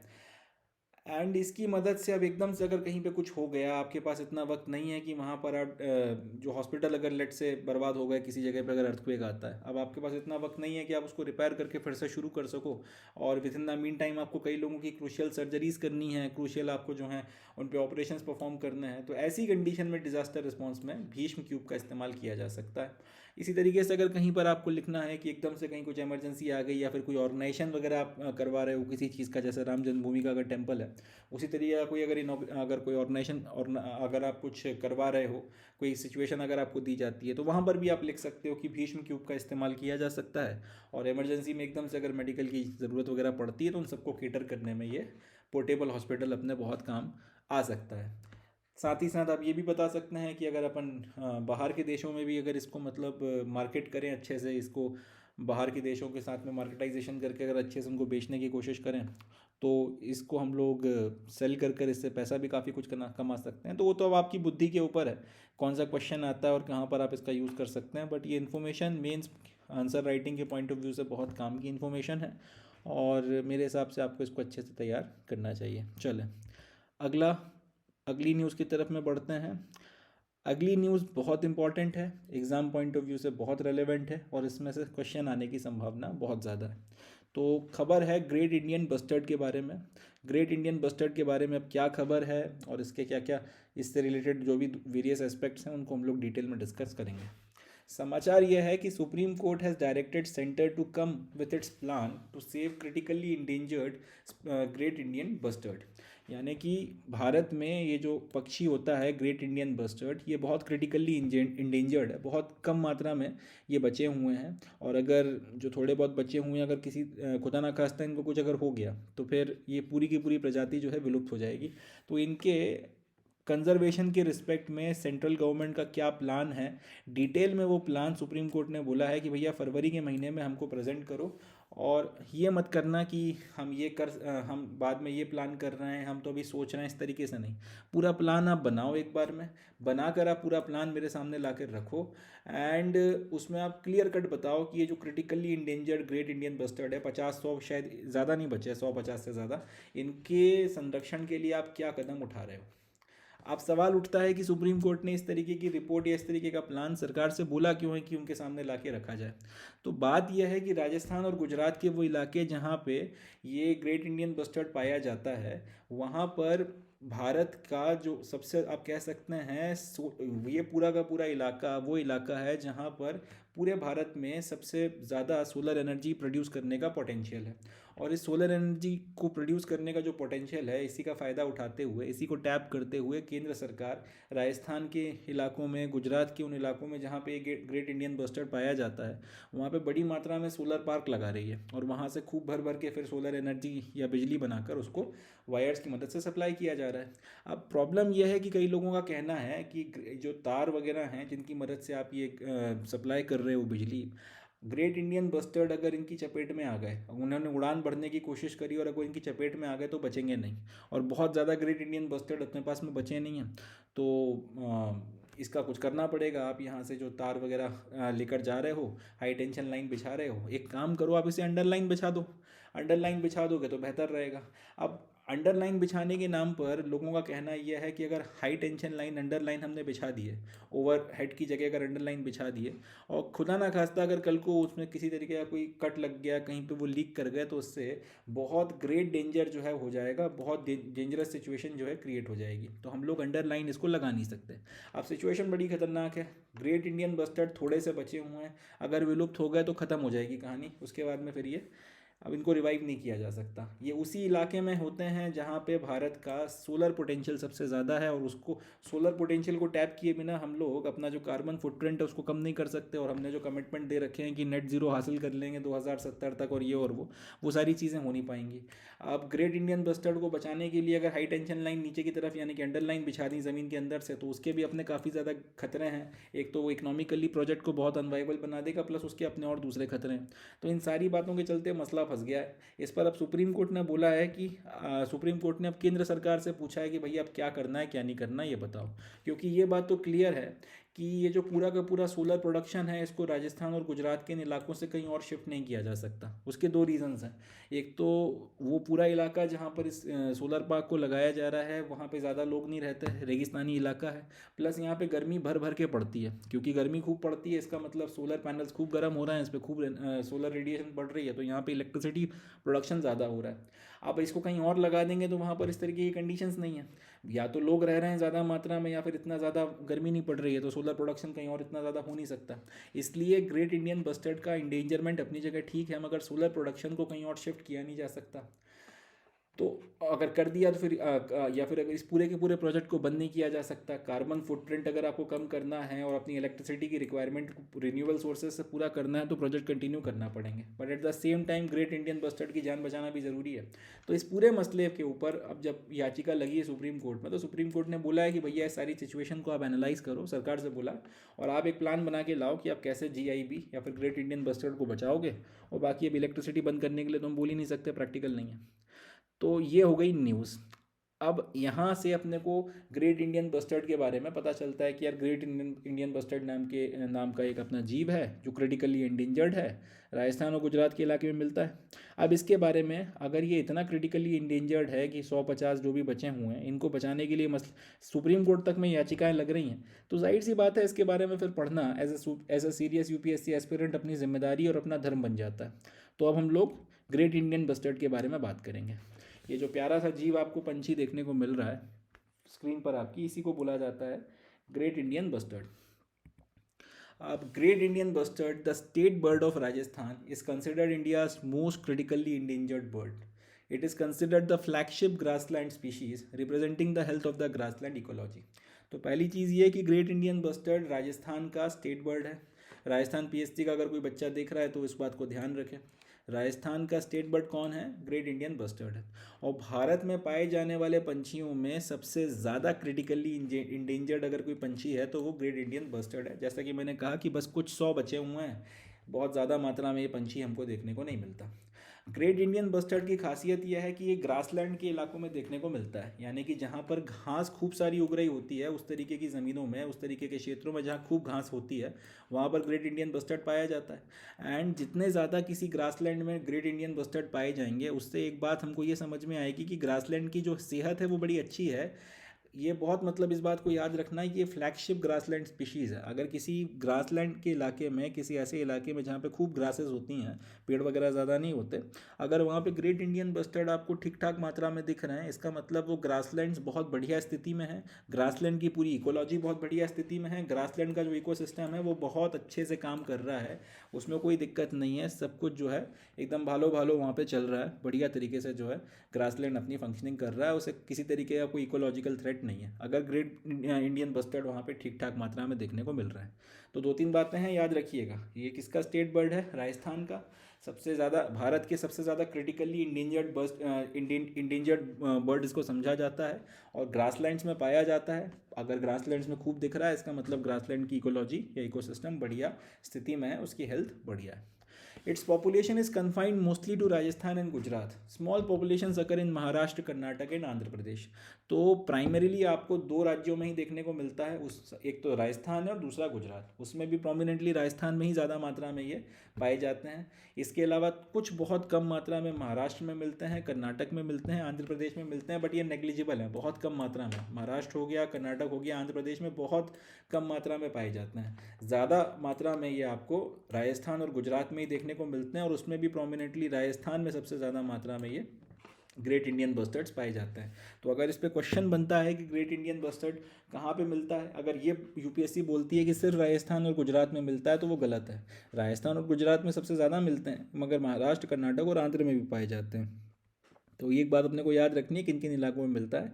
यहाँ पे यूपीएससी खेल खेल सकती है कि सिर्फ राजस्थान और गुजरात में मिलते हैं, तो याद रखिएगा ऐसा नहीं है. और भी राज्यों में, मगर हाँ, राजस्थान और गुजरात में सबसे ज़्यादा मात्रा में मिलते हैं. अब थ्रेट क्या है, अगर ये बर्ड क्रिटिकली इंडेंजर्ड है तो किस वजह से ये बर्ड क्रिटिकली इंडेंजर्ड है, इसको थ्रेट क्या है. The bird is under constant threat due to collision electrocution with power transmission lines. Hunting still prevalent in Pakistan. Habitat loss and alteration as a result of wide spread agricultural expansion. तो सबसे पहले अगर बात की जाए कि ये इतना क्रिटिकली इंडेंजर्ड हुआ क्यों, तो एक तो इसकी भर भर कर पहले हंटिंग हुई. जब हम लोगों को नहीं समझ में आ रहा था कि हमारे अलावा इस दुनिया में बाकी जीवों का भी जो है एक इम्पॉर्टेंस है, तो हम लोगों ने इसकी भर भर कर जो है हंटिंग करी. उसके चलते एक तो ये काफ़ी बड़ी मात्रा में ख़त्म हो गए. दूसरा, ग्रासलैंड्स को काट काट कर लोगों ने वहाँ पे खेती बाड़ी करना शुरू कर दी. इससे इसका हैबिटेट लॉस हो गया. हैबिटेट लॉस हुआ तो फिर इसकी डाइट और बाकी सारी चीज़ों पर असर पड़ा. उसके चलते इसकी काफ़ी बड़ी मात्रा में जो है काफ़ी बड़ी मात्रा में ये चला गया. इसके बाद में अब ये जो हैबिटेट लॉस हो गया, उस पूरा जो ग्रासलैंड्स के इलाके थे वहाँ पे खेत बना दिए गए, भर भर कर एग्रीकल्चर का एक्सपेंशन कर दिया, और इसकी खूब शिकार विकार हो गया. ये सारे तो पुराने थ्रेट्स है जिसके चलते इसकी स्थिति इतनी ख़राब हो गई, इसकी पॉपुलेशन इतनी कम हो गई. अब लेटेस्ट में जब से अपन ने राजस्थान और गुजरात के एरिड इलाके जहाँ पर ये बर्ड पाया जाता है, जब से सोलर पावर प्लांट लगाना शुरू किए, उसके बाद से एक नया खतरा आ गया है कि अगर ये उड़ा थोड़ा बहुत ऊपर और वो जो हाई टेंशन वायर्स हैं उनके साथ में अगर उनके साथ में अगर टकराया तो फिर ये जल के खाक हो जाएगा. इसका इलेक्ट्रोक्यूशन हो जाना है पावर ट्रांसमिशन लाइंस के साथ में. उसी के चलते ये याचिका लगी है जिससे ये न्यूज़ बनी थी. तो ये इसके लिए आज की तारीख में थ्रेट है. कायदे से अगर देखा जाए तो किसी भी जानवर को अगर थ्रेट है वो है तो इंसान से ही. ह्यूमंस ने या तो कुछ खुद डायरेक्टली थ्रेट बना रखे हैं उसके लिए, या हमने कुछ ऐसी हरकतें कर रखी हैं जिसके चलते वो बेचारों के ऊपर कुछ ना कुछ थ्रेट आ गई हैं. इसके पहले अपन ने उस भालू के बारे में बात की थी, स्लॉथ बियर, जिसको हम लोग कई बार हनी बियर भी बोलते हैं. बेचारा इतना प्यारा और मैजेस्टिक बीस्ट है. 6 जनवरी के शायद जो करंट अफेयर्स थे उसमें डिस्कस किया था. उसका जीना हमने आराम कर दिया, जंगल काट के रख दिए, घर उसके पास बचा नहीं. अब मैन एनिमल कॉन्फ्लिक्ट हो रहा है तो वहाँ पे उसको मार देते हैं, उसको पकड़ पकड़ के नचवा रहे हैं, मदारी वगैरह सारी चीज़ें हो रही हैं. और बेचारा क्रिटिकली आप कह सकते हैं कि क्रिटिकली इंडेंजर्ड तो खैर नहीं है, मगर वल्नरेबल स्टेट में आ गया है. कुछ वक्त में ऐसे ही चलता रहा तो शायद विलुप्त भी हो जाए. वही कहानी इस बेचारे पक्षी के साथ में. तो मोर और लेस कहीं पर भी आप देखोगे दिखता यही है कि मनुष्य जो है वो सबसे खतरनाक, वो बाकी जानवरों के पॉइंट ऑफ व्यू से अगर देखा जाए तो उनकी फिल्म का विलन है. लगभग लगभग सारे जानवर जिनके ऊपर एक्सटिंक्शन का खतरा है, शायद ही कोई ऐसा जानवर हो जिसके एक्सटिंक्शन के खतरे के पीछे मनुष्य जिम्मेदार ना हो. खैर, अब आ जाते हैं इसके प्रोटेक्शन स्टेटस पे. इसको जो इतना क्रिटिकली इंडेंजर्ड है तो अलग अलग जो प्रोटेक्शन स्टेटस मिले हुए हैं वो क्या क्या है. सबसे पहले international union for conservation of nature IUCN की जो रेड लिस्ट है उसमें इसको क्रिटिकली इंडेंजर्ड की कैटेगरी में रखा गया है. मतलब ये बड़ी विपदा में है. अगर इसके संरक्षण पे काम नहीं किया गया तो ये विलुप्त हो जाएगा. क्रिटिकली इंडेंजर्ड का मतलब होता है कि ये विलुप्ति की कगार पे खड़ा हुआ है. दूसरा आपका साइट्स की जो लिस्ट है, convention on international trade in endangered species of wild fauna and flora, sites इसको शॉर्ट में बोलते हैं, ये उसकी अपेंडिक्स 1 में है. साइट्स के अपने अलग अलग अपेंडिक्स होते हैं. अपेंडिक्स 1 में जिन जानवरों को रखा जाता है उनकी खाल, उनकी किसी भी चीज़ का किसी तरीके का कोई ट्रेड नहीं हो सकता, और अगर कोई करता है तो फिर उसके खिलाफ उस पर सज़ा होती है. इंटरनेशनल लॉज बने हुए हैं. तो साइट ने भी अपने अपेंडिक्स 1 में रखा है आपका ग्रेट इंडियन बस्टर्ड को. ये बताने के लिए काफ़ी है कि ये बहुत बुरी स्थिति में है. तीसरा, कन्वेंशन ऑन माइग्रेटरी स्पीशीज़ करके एक आपका कन्वेंशन है, उसके भी अपेंडिक्स 1 में रखा गया है. दैट्स एन इंडिकेशन कि ये बहुत इंडेंजर्ड है, इसके कंजर्वेशन की ज़रूरत है. एंड लास्टली हमारा जो वाइल्ड लाइफ प्रोटेक्शन एक्ट 1972 है उसके भी शेड्यूल 1 में रखा गया है. वाइल्ड लाइफ प्रोटेक्शन एक्ट 1972 के शेड्यूल 1 में होने का मतलब यह है कि इसका शिकार नहीं किया जा सकता, और अगर किसी ने किया तो उसकी लंका लगा दी जाएगी, उसको फिर अच्छी खासी सज़ा मिलेगी, उसको फिर छोड़ा नहीं जाएगा. अब आ जाते हैं कि इतनी क्रिटिकली इंडेंजर्ड स्थिति में अगर ग्रेट इंडियन बस्टर्ड है तो फिर इसके प्रोटेक्शन के लिए भारत सरकार क्या कदम अभी तक उठा रही है, या राज्य सरकार इसके प्रोटेक्शन के लिए क्या कदम उठा रही है। तो सबसे पहले तो हम लोगों ने एक स्पीशीज़ रिकवरी प्रोग्राम चला रखा है। उसके तहत में it is kept under the species recovery programme under the integrated development of wild life habitats of ministry of environment forest and climate change. मतलब ये कि ministry of environment forest and climate change ने एक special recovery programme बनाया है। उसके तहत में कुछ स्पेसिफिक जगहों पर इनको रखा जाता है और वहाँ पर इनकी ब्रीडिंग करवा के इनकी संख्या बढ़वाने की कोशिश की जा रही है। एक तो ये मेजर लिया गया है स्पेशल रिकवरी प्रोग्राम का। दूसरा, national bustard recovery programme, it is currently being implemented by conservation agencies. इसी तरीके का जो आपका ये ministry of environment forest and climate change है, जिस तरीके से वो इसको एक जगह पे कन्फाइन करके ब्रीडिंग करने की कोशिश कर रहे हैं, इसकी संख्या बढ़ाने की कोशिश कर रहे हैं, एग्जैक्टली उसी तरीके से एक नेशनल बस्टर्ड रिकवरी प्लान भी चल रहा है। उसमें भी कई सारी एजेंसीज लगी हुई हैं इसके कंजर्वेशन के लिए और इसकी ब्रीडिंग करवाई जा रही है इन साइटू और एक्स साइटू, यानी कि जहाँ पर इसका हैबिटेट है वहाँ पर भी, और वहाँ से उठाकर किसी दूसरी जगह पर ले जाकर वहाँ पर भी इसकी ब्रीडिंग कराने की कोशिश हो रही है। तीसरा है conservation breeding facility. Ministry of environment forest and climate change of India, Rajasthan government and wildlife institute of India have established a conservation breeding facility in desert national park at Jaisalmer in June 2019। तो ये जो दो programmes के बारे में हमने बात करी कि स्पेशल रिकवरी प्रोग्राम और नेशनल बस्टर्ड रिकवरी प्रोग्राम, ये एजेंसीज अपने अपने लेवल पर चला रही हैं, मगर सरकार का एक्टिव पार्टिसिपेशन इसमें मिल सके इसको ध्यान में रखते हुए ministry of environment forest and climate change, साथ में राजस्थान गवर्नमेंट और तीसरा आपका wildlife institute of India, इन तीन लोगों ने मिलकर राजस्थान का डेजर्ट नेशनल पार्क है जैसलमेर में, वहाँ पर 2019 में एक कंजर्वेशन ब्रीडिंग फैसिलिटी शुरू करी है। यानी कि वहाँ पर इसको कंजर्व किया जाएगा, वहीं पर इसकी ब्रीडिंग करवा कर इसकी संख्या बढ़ाने की कोशिश की जाएगी। इस तरीके की एक फैसिलिटी डेजर्ट नेशनल पार्क में शुरू की गई है। The objective of the program is to build up captive population of great Indian bustard and to release the chicks in the wild for increasing the population. तो यहाँ पर अब किया ये जाएगा, ये जो डेजर्ट नेशनल पार्क है जहाँ पर ये कंजर्वेशन ब्रीडिंग फैसिलिटी है, यहाँ पर कुछ ग्रेट इंडियन बस्टर्ड्स को रखा जाएगा, उनको जो भी खाना पीना और बाकी सारी चीज़ें दी जाएंगी, इनके बच्चे पैदा कराए जाएंगे, और ये जब इनके बच्चे या इनकी चिक्स जब इनका जन्म हो जाएगा तो इनको फिर वाइल्ड में छोड़ दिया जाएगा ताकि वहाँ पर ये अपनी पॉपुलेशन इंक्रीज़ कर सकें। इस तरीके का ये प्रोग्राम डेजर्ट नेशनल पार्क में चल रहा है। अगला project great Indian bustard, it has been launched by the Rajasthan government with an aim of constructing breeding enclosures for species and developing infrastructures to reduce human pressures on the habitat.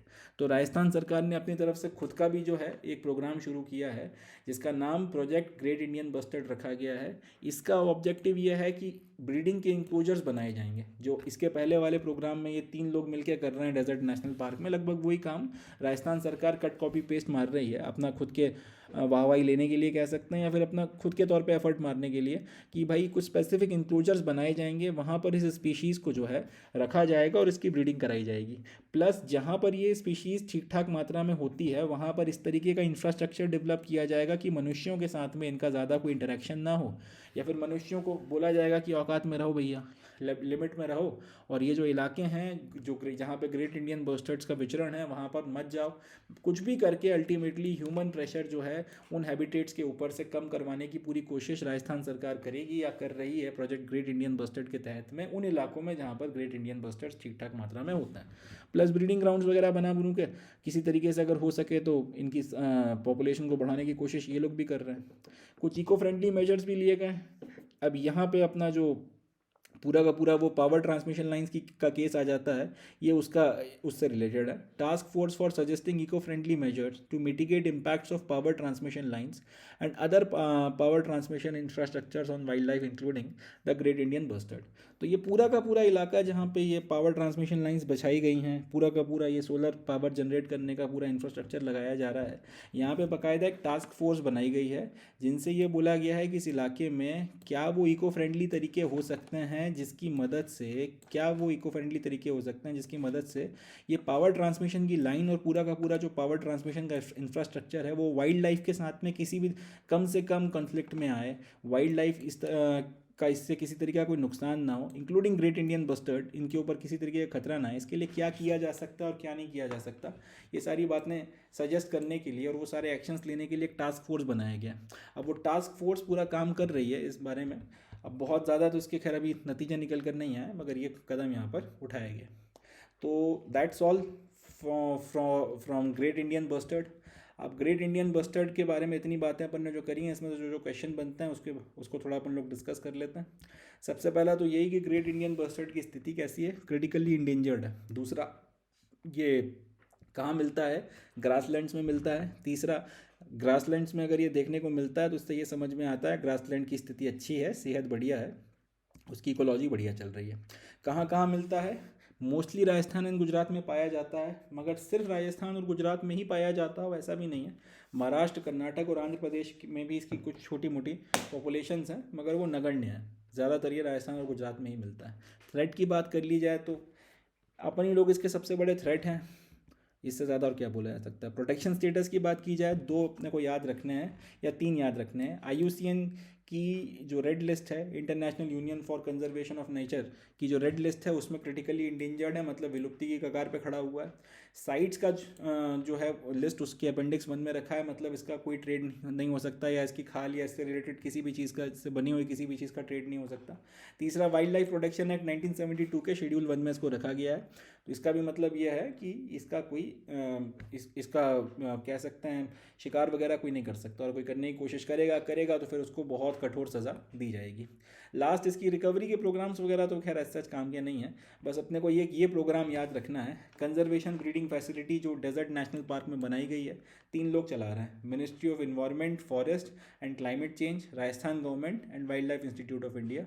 इसमें अब desert national park का जिक्र आ गया है, तो थोड़ा सा desert national park की भी बात करेंगे। बाकी सब ये जो प्रोजेक्ट वगैरह हैं ठीक है, अपनी एफर्ट तो मारे जा रहे हैं, अब देखते हैं इसका क्या रिजल्ट निकल कर आता है। अब हम लोग बात करेंगे डेजर्ट नेशनल पार्क की। क्यों बात करेंगे डेजर्ट नेशनल पार्क की, मैं ये भी बताऊंगा आपको, मगर क्योंकि ग्रेट इंडियन बस्टर्ड का जिक्र करते करते इसमें डेजर्ट नेशनल पार्क का जिक्र आ गया, तो इसके बारे में बात करना रेलेवेंट हो जाता है। इसके ऊपर UPSC पहले भी सवाल पूछ सकती है, हो सकता है आने वाले वक्त में भी इसके ऊपर एक आध क्वेश्चन बन जाए। PSC वगैरह में इसके ऊपर, खासतौर पर राजस्थान PSC में इसके ऊपर सवाल पूछ लिया जाए, क्योंकि ग्रेट इंडियन बस्टर्ड का जब जब जिक्र आता है, डेजर्ट नेशनल पार्क हमेशा न्यूज़ में आ जाता है। इसके चलते इसके बारे में अपने को कुछ अंदाज़ा होना चाहिए कि ये डेजर्ट नेशनल पार्क कहाँ है, क्या है, कहाँ सिचुएटेड है, इस तरीके से। तो desert national park is situated on the western borders of India within Jaisalmer and Barmer districts of Rajasthan. इस पर तो UPSC ने एक सीधा सीधा सवाल पूछा भी था। डेजर्ट नेशनल पार्क कहाँ पर है, राजस्थान राज्य में पड़ता है। राजस्थान में भी 2 ज़िलों में आता है, राजस्थान का जो जैसलमेर ज़िला है और जो बाड़मेर ज़िला है, इन दोनों ज़िलों में ये डेजर्ट नेशनल पार्क फैला हुआ है। Great Indian bustards, Rajasthan state animal, chinkara and state tree, khejri and state flower rohida are found naturally at this park. तो यहाँ पर एक तो राजस्थान का जो स्टेट बर्ड है ग्रेट इंडियन बस्टर्ड, वो यहाँ पे देखने को मिलता है। राजस्थान का जो स्टेट एनिमल है जिसको चिंकारा बोला जाता है, वो यहाँ देखने को मिलता है। इनकी जो स्टेट ट्री है जिसको खेजरी ट्री बोला जाता है, वो यहाँ देखने को मिलती है। और जो स्टेट फ्लावर है जिसको रोहिदा बोला जाता है, वो भी यहाँ पाया जाता है। तो चारों चीज़ें, राजस्थान का स्टेट एनिमल, राजस्थान का स्टेट बर्ड, राजस्थान की स्टेट ट्री और राजस्थान का स्टेट फ्लावर, चारों के चारों डेजर्ट नेशनल पार्क में मिलते हैं। इसके चलते भी ये अपने आप में इम्पॉर्टेंट हो जाता है। It was declared a UNESCO world heritage site in 1980 and national park इन 1992। ये भी ध्यान रखने वाली बात है, यूनेस्को ने इस पूरे इलाके को 1980 में वर्ल्ड हेरिटेज साइट डिक्लेयर कर दिया और इसको नेशनल पार्क 1992 में बनाया गया था। अब ये जो 2-3 बातें हैं डेजर्ट नेशनल पार्क के बारे में, इनको अपने को अच्छे से ध्यान रखना है। जैसा कि मैंने बोला था कि UPSC इसके ऊपर सवाल पूछ चुकी है, तो वो क्वेश्चन भी मैं आप लोगों के साथ में शेयर कर रहा हूँ, वो भी अपन लोग देख लेते हैं। With reference to India's desert national park, which of the following statement are correct? 2020 में ये सवाल डेजर्ट नेशनल पार्क के बारे में पूछा गया। It is spread over 2 districts. There is no human habitation inside the park. It is one of the natural habitat of the Great Indian Bustard. तो ये जो डेजर्ट नेशनल पार्क है जिसके बारे में अपन ने 3 पॉइंट्स डिस्कस किए अभी, इस पर एक सवाल 2020 में UPSC में आया था कि डेजर्ट नेशनल पार्क के रिस्पेक्ट में ये 3 स्टेटमेंट दिए हैं, इनको कंसिडर करो। पहला तो ये कि ये 2 डिस्ट्रिक्ट्स में फैला हुआ है, दूसरा ये कि डेजर्ट नेशनल पार्क के अंदर किसी भी तरीके के मनुष्यों का कोई हैबिटेशन नहीं है। और तीसरा, it is one of the natural habitat of great Indian bustard, यहाँ पे ग्रेट इंडियन बस्टर्ड नेचुरली पाया जाता है। और फिर अपने को ये बताना इनमें से कौन सा सही है कौन सा गलत है। 1 और 2 सही हैं, 2 और 3 सही हैं, 1 और 3 सही हैं, या 1 2 3 सही हैं। तो पहला स्टेटमेंट तो सही है, अभी अपन ने जस्ट देखा इसके पहले कि राजस्थान में सिचुएटेड है और राजस्थान के जैसलमेर और बाड़मेर डिस्ट्रिक्ट्स में ये आता है। तो पहला स्टेटमेंट तो अपना सही हो गया कि ये जो डेजर्ट नेशनल पार्क है ये 2 ज़िलों में सिचुएटेड है। पहला स्टेटमेंट सही हो गया। दूसरा, there is no human habitation inside the park. ये जो पूरा का पूरा पार्क है जो 2 ज़िलों में सिचुएटेड है, इसके अंदर कहीं पर भी कोई मनुष्य के रहने का स्थान नहीं है, कोई भी ह्यूमन हैबिटेशन नहीं है। कॉमन सेंस लगाकर सोचिए, ऐसा हो सकता है क्या? एक लंबा चौड़ा नेशनल पार्क बनाया गया है जो 2 ज़िलों में फैला हुआ है और इसके अंदर एक इंसान भी नहीं रहता हो, एक भी छोटा मोटा ह्यूमन हैबिटेशन ना देखने को मिले। ये बात गले उतरती नहीं है, ये बात सच है भी नहीं कि ह्यूमन हैबिटेशन नहीं है। और इसको ऐसे भी सोच लो कि अगर इस डेजर्ट नेशनल पार्क में ह्यूमन हैबिटेशन ना होता, 2 ज़िलों में फैला हुआ ये डेजर्ट नेशनल पार्क जहाँ पे सबसे critically endangered great Indian bustard रह रहा है और यहाँ पे कोई ह्यूमन हैबिटेशन ही नहीं है, तो ह्यूमंस के चलते तो बेचारा great Indian bustard critically endanger हो गया। अगर इस इलाके में ह्यूमन हैबिटेशन होता ही नहीं तो ग्रेट इंडियन बस्टर्ड के भी इतने बुरे दिन नहीं आते। इंसानों ने मार मार के उस बेचारे की लंका लगा दी है और यहाँ पे ये लोग बोल रहे हैं कि ये उस इलाके में इंसान रहते ही नहीं है। तो ये स्टेटमेंट सही नहीं है। 2 ज़िलों में फैला हुआ एक पूरा का पूरा नेशनल पार्क, वहाँ एक इंसान न रहता हो और एक ऐसा जानवर जो बेचारा इंसानों के चलते विलुप्त होने की कगार पर आ गया है, उसका नेचुरल हैबिटेट भी वहाँ पर देखने को मिलता हो, ये बात कुछ गले नहीं उतरती। ये स्टेटमेंट सही नहीं है। तीसरा, it is one of the natural habitats of the great Indian bustard, तो ये स्टेटमेंट तो सही है ही। इसको अपन ने भी देखा इसके पहले कि ग्रेट इंडियन बस्टर्ड यहाँ पाया जाता है और बाकी इसके अलावा 3 4 चीज़ें और मिलती हैं। तो पहला स्टेटमेंट सही है, तीसरा स्टेटमेंट सही है। इस तरीके से अपना जो ऑप्शन नंबर सी है वो सही हो जाता है। अब कई बार क्या होता है, अपने को पूरी इन्फॉर्मेशन नहीं होती, तीनों स्टेटमेंट्स अपने को पता नहीं होते, कुछ पता होते हैं कुछ नहीं पता होते हैं। ऐसी कंडीशन में इसको कैसे सॉल्व करें, उसका भी तरीका, अगर आपको इसमें से एक आध स्टेटमेंट या 2 स्टेटमेंट्स पता हैं और एक को लेकर आप कुछ श्योर नहीं हो तो फिर जैसे डेजर्ट नेशनल पार्क का बेसिक भी अगर आप पढ़ोगे तो ये पता चल जाता है कि ये राजस्थान के 2 ज़िलों में फैला हुआ है। पहला स्टेटमेंट सही है, यानी कि या तो ऑप्शन ए सही है या फिर ऑप्शन सी सही है या ऑप्शन डी सही है। ऑप्शन बी सही नहीं हो सकता क्योंकि इसमें ऑप्शन नंबर 1 गायब है। दूसरा, it is one of the natural habitats of the great Indian bustard, तो ये वाला स्टेटमेंट भी सही है। अब वो स्टेटमेंट, वो वाला ऑप्शन देख लो जिसमें 1 और 3 दोनों आ रहे हो, यानी कि या तो ऑप्शन सी सही हो सकता है या फिर ऑप्शन डी सही हो सकता है। अब अगर आप इतना भी पहुंच जाते हैं और ये ऑप्शन नंबर बी को लेकर आप कोई कंफर्म नहीं बता सकते, कंफर्म आप कुछ लॉजिक नहीं लगा पा रहे, तो भी फिर आप कम से कम 50-50 कर सकते हैं, रिस्क ले सकते हैं। और 50% चांसेस है कि आप सही हो जाएंगे, 50% चांसेस है कि आप गलत हो जाएंगे। एक तरीका और है इसको करने का कि आप अगर आपको सारे स्टेटमेंट्स के बारे में नॉलेज नहीं है तो कम से कम एक कोई ऐसा स्टेटमेंट पकड़ लीजिए जिसके बारे में आपको पता है कि वो पक्का गलत होगा। जैसे यहाँ पर सेकंड स्टेटमेंट है, वो अपने को ये पक्का पता है कि यार ये गलत होगा या कॉमन सेंस से ये बात गलत लग रही है। सेकंड स्टेटमेंट अब गलत है तो सेकंड स्टेटमेंट जहाँ जहाँ है उस ऑप्शन को आप एलिमिनेट कर दीजिए। ऑप्शन ए नहीं हो सकता क्योंकि इसमें सेकंड स्टेटमेंट आ रहा है, ऑप्शन बी नहीं हो सकता, ऑप्शन डी नहीं हो सकता। तो इस तरीके से भी अगर आप करेंगे तो आप सही आंसर्स तक पहुंच जाएंगे। तो option number 1 and option number 3 are, statement number 1 and statement number 3 are सही, यानी कि ऑप्शन नंबर सही जो है वो सही हो जाएगा, that is the right answer. तो ये जो आपका डेजर्ट नेशनल पार्क है इसके ऊपर, या यूँ बोलूँ कि ग्रेट इंडियन बस्टर्ड के ऊपर इस तरीके का क्वेश्चन एक आ चुका है और इस तरीके के क्वेश्चंस आगे भी आने की संभावना है। तो उसके लिए इन बातों को ध्यान में हमको रखना है एंड अकॉर्डिंगली हमको अपनी प्रिपरेशन करनी है। तो that's it from this news. तो डेजर्ट नेशनल पार्क के ऊपर जो ये क्वेश्चन हमने किया है और जो इन्फॉर्मेशन हमने थोड़ा सा इसको डिस्कस करी, यहीं से मेरे दिमाग में एक सवाल उठा, यहीं से मेरे दिमाग में एक प्रश्न आया कि अगर हम लोग राजस्थान के डेजर्ट नेशनल पार्क के बारे में बात कर रहे हैं तो साथ ही साथ राजस्थान में और कितने दूसरे नेशनल पार्क हैं हमको इसका भी पता होना चाहिए। तो थोड़ा सा सर्च करने में मुझे ये खूबसूरत सा मैप मिला है जिससे हमको राजस्थान में जो 5 नेशनल पार्क्स मौजूद हैं उनकी लोकेशन और उनकी पोजीशंस पता चलती हैं, स्टेट के किस हिस्से में है, कहाँ पर सिचुएटेड है, ये भी हमको पता चलता है। तो इसको भी आप ध्यान में रखिएगा, चाहें तो इसका स्क्रीनशॉट लेके रख लें। एंड यहाँ से अपने को ये पता चलता है कि राजस्थान में कुल मिलाकर 5 नेशनल पार्क आते हैं। एकदम एक्सट्रीम वेस्ट में अगर आप निकल जाइए तो यहाँ पर सबसे एक्सट्रीम वेस्ट में हमको डेजर्ट नेशनल पार्क देखने को मिलता है, जिसके बारे में अभी हमने बात करी ली कि 2 ज़िलों में फैला हुआ है, so on and so fourth. काफ़ी सारी चीज़ें डिस्कस करी हैं इसके बारे में। दूसरा, अगर हम यहाँ पे चले जाएं सदर्न राजस्थान से अगर बात शुरू करें तो मुकुंदरा हिल नेशनल पार्क करके एक नेशनल पार्क है, उसके बाद रणथंबोर नेशनल पार्क है, केओलादेव नेशनल पार्क है एंड सारिस्का नेशनल पार्क पड़ता है। ये 5 नेशनल पार्क्स हैं जिनको याद रखना है। Sariska national park, Keoladeo national park, Ranthambore, Mukundra hills national park and desert national park, ये 5 नेशनल पार्क राजस्थान में पाए जाते हैं। आगे भी मैं इनफैक्ट आपको ये बताना चाहूँगा कि जब किसी पर्टिकुलर राज्य में किसी नेशनल पार्क से रिलेटेड आपको कोई इन्फॉर्मेशन या न्यूज़ मिलती है तो उस इन्फॉर्मेशन या न्यूज़ को पढ़ चुकने के बाद में आपके दिमाग में ये बात हिंट करनी चाहिए, आपके दिमाग में सवाल आना चाहिए कि भाई इस राज्य में और कितने नेशनल पार्क्स हैं और कहाँ कहाँ पे सिचुएटेड हैं, किसकी क्या खासियत है, थोड़ा सा उसके बारे में भी अपने को पता होना चाहिए। तो थोड़ा सा मुकुंदा हिल्स नेशनल पार्क के बारे में पढ़िए, रणथंबोर के बारे में पढ़िए, केओलादेव के बारे में पढ़िए, सारिस्का के बारे में पढ़िए। डेजर्ट नेशनल पार्क के बारे में जो बेसिक अपने को पता होना चाहिए वो हमने इस पर्टिकुलर वीडियो में कवर कर ही लिया।